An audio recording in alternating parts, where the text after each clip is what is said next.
Hi, I'm Perry Atkinson, General Manager here at theDove. Hey, check out our other videos and check out our website at thedove.us. Today I have the opportunity to interview one of the candidates that's running for Congress in the 2nd Congressional District in the state of Oregon. Delighted to have in the studio with us today Dennis Linthicum. He's a Klamath County Commissioner. You've been serving there, Dennis, for what, 3 years now? I have been. I was elected in 2010. It's sort of an interesting story. I was teaching a Sunday school class at Bonanza Community Church, and it was real straightforward, simple biblical economics.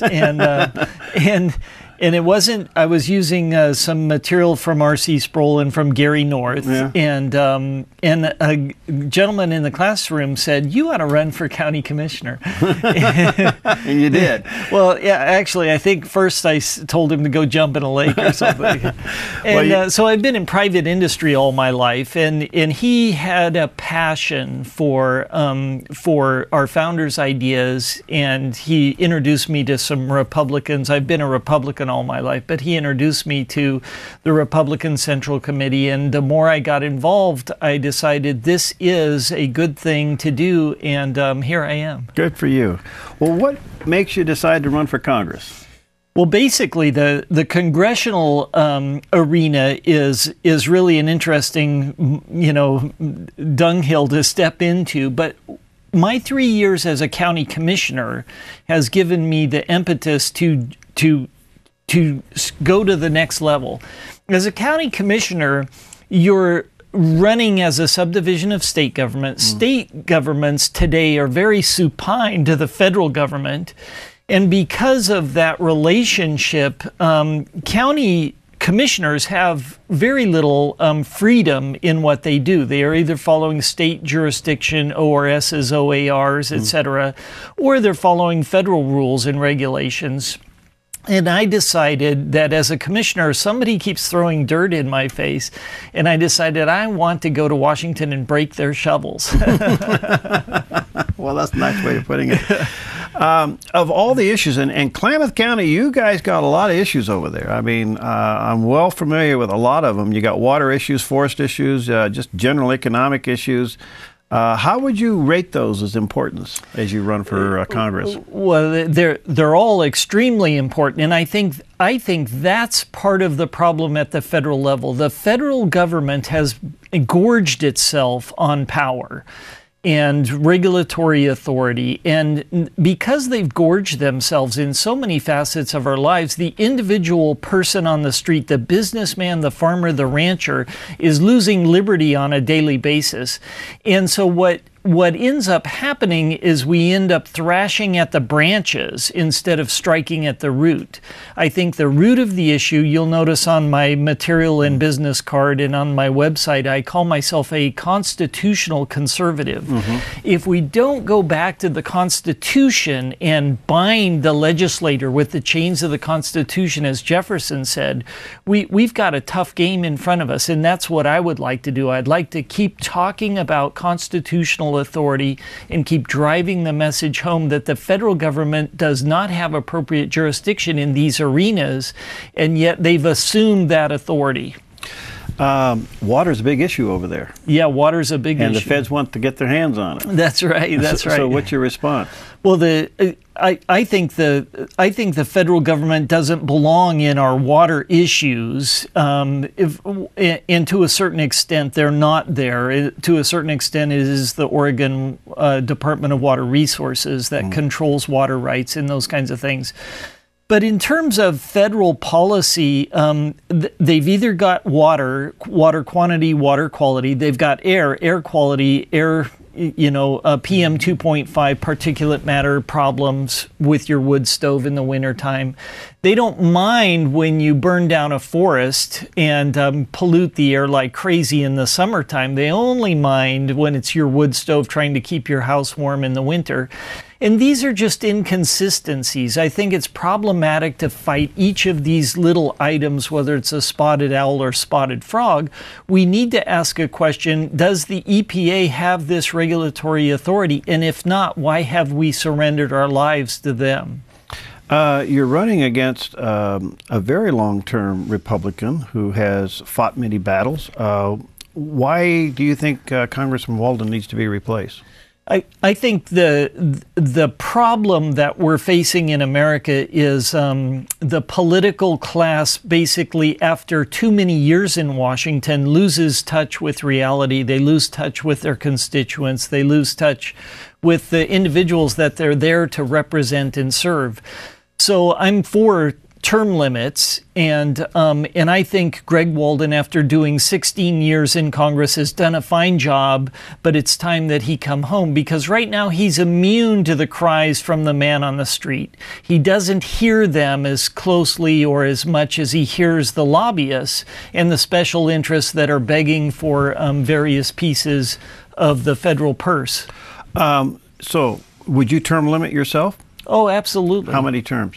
I think probably 4 years is too short. You know, in a congressman serves for 2 years at a time. Right. I would say 2 terms typically, but for a congressman, maybe it should be 4 terms, which would be 8 years. I think for a senator, 2 terms at 6 years is, quite frankly, a long time. 12 years is a long time in office. The president is limited to 2 terms. I think our founders had it straight when they said a congressional individual in the House should be limited to 2 years, because that means, as they're controlling finances and are tied to the money bags, if you will, of the federal government, that they actually have to come home faster than the other guys. How do you see the farmers, the fishermen, the power companies, the miners, and the Indians all getting along? Here's what I think they could get along better if government regulation wasn't involved, because right now what you have is the federal government engineering what they think are good policies, and what that creates is unintended consequences in all the other areas. So if you allowed, through business relationships and economies, if you allowed miners and farmers and ranchers, cattle ranchers, and the tribes and the foresters and the business people within your urban and metropolitan areas, if you allowed their free ingenuity, you would see an entirely different marketplace. Right now, the central government in Washington is trying to arrange chess pieces on the board, but unlike chess, where this piece can only move in those certain directions, people have the freedom to choose any path they want to, and I think that's part of the issue. Part of what I'm fighting for is freedom for the individual. What about forest management? What would you do there? I would strongly urge, as a congressman in particular, I would strongly urge the federal government to dispose of all the federal lands within the various state boundaries. Right now, the EPA, or the Forest Service, sets a policy, and it extends from the West Coast to the East Coast. And if it's a bad policy, it impacts the entire United States. I would suggest 50 different state policies would be better. You would find that sweet spot between what's efficient, what's economically sustainable, what does the environment look like for future generations, etc. And you would get all of those policy perspectives that you don't see today. As a commissioner, what have you done in working with some kind of reasonable solution to the tribes controlling the water and the farmers getting the water?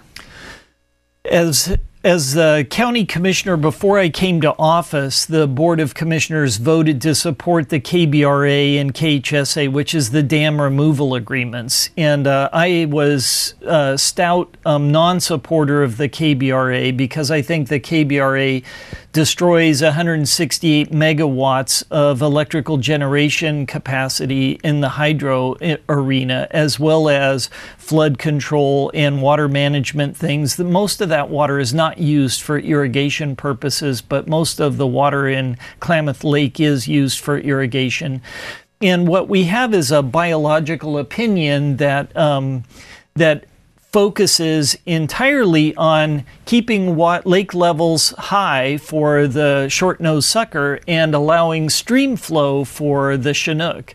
And these two policies are at odds with each other, and because they're at odds, agriculture gets the short end of the stick. So where is that going, by the way, Dennis? If the commissioners before you took office have agreed for those dams to come out, where is that in the process now?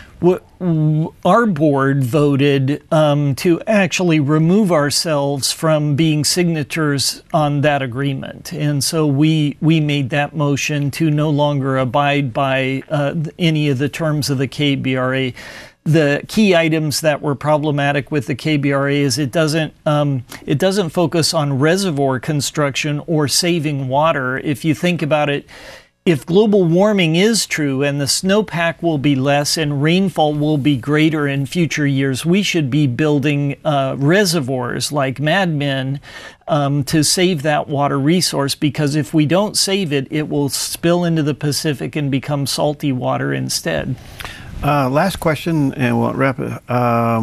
Do you see the Republican Party pretty much together, or do you see it fragmented? What's your take on the Republican Party these days? I think the Republican Party has problems because they're not willing to follow the Constitution. If the Republican Party would follow adherence to the Constitution and constitutional limits and barriers to government action, then you would instill in a free people those liberties and those inalienable rights that were granted from God Himself. And these are things that government can't take away and should be enforcing at every step. So I think the Republican Party needs a serious conversation about where to go next, and I hope it's towards constitutional and liberty-loving government. All right, if you want to get a hold of Dennis and his campaign, it's dennis2014.com. There's a picture of the website on the screen there, dennis2014.com. Well, best to you. Thank you. Okay, and stay in touch. Okay.